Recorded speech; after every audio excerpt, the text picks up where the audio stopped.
Верниците католици од Македонија на јубилејно ходочестие во светилиштето посветено на Мајка Божја Утешителка во Палјурци. По повод јубилејната 2025 година, сите цркви ширум светот определуваат своји храмови како место за молитва, каде што епископот со посебен обред ги отвара светите врати во истиот храм. Во Македонија, како место за молитва во оваа јубилејна година, се катедралите во Скопје и Струмица, како и светилиштето на Мајка Тереза во Скопје и светилиштето на Мајка Божја Утешителка во Палјурци. Јубилејната година во католичката црква се слави на секоја 25-та година. Христос, нашиот мир и нашата надеж, нека ни биде придружник во оваа година на благодат и утеха, а Светиот Дух кој денес го започнува дело во нас и со нас, нека заврши се до денот на Христос Исус.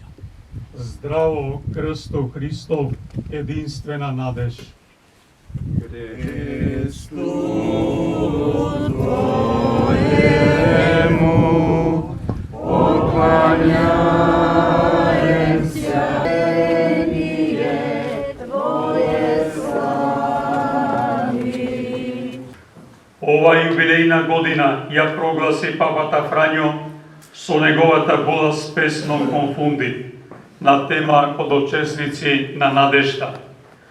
Голема е милоста да бидеме дел од јубилејната година и како ваш епископ ве повикувам да ја искористиме благодатта која ни ја нуди Бог преку црквата.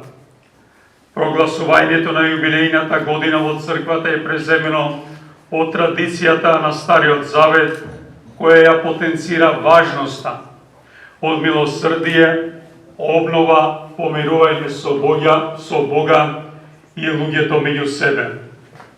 За прв пат јубилејната година во црквата е прогласена во 1300 година од папата Бонифаций VIII.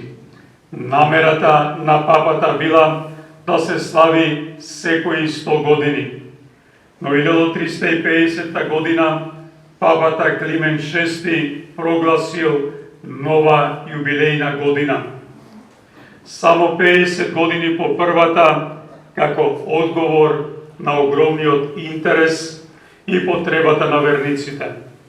Во текот на 15-тиот век праксата станала редовна, а јубилејните години почнале да се прославуваат секои 25 години. Ова го направило јубилејот достапен за повеќе генерации и верници.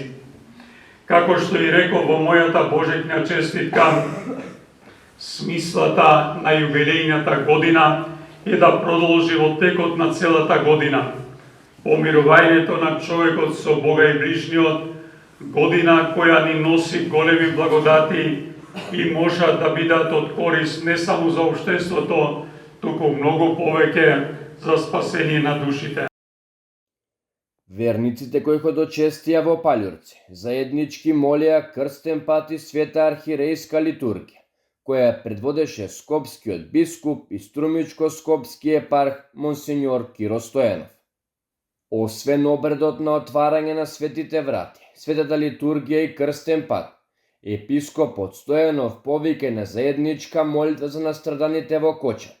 Да ги вклучиме во молитвата оздравувањето на Светиот Отец Папа, но и самите млади животи кои трагично загинаа во дискотеката во Кочани, за нивните души Господ Бог да биде милосрден и да ги приме во своето царство, за повредените за нивно оздравување, но исто така и за сиот персонал кој што е вклучен да им помогне во овие тешки мигови на повредените.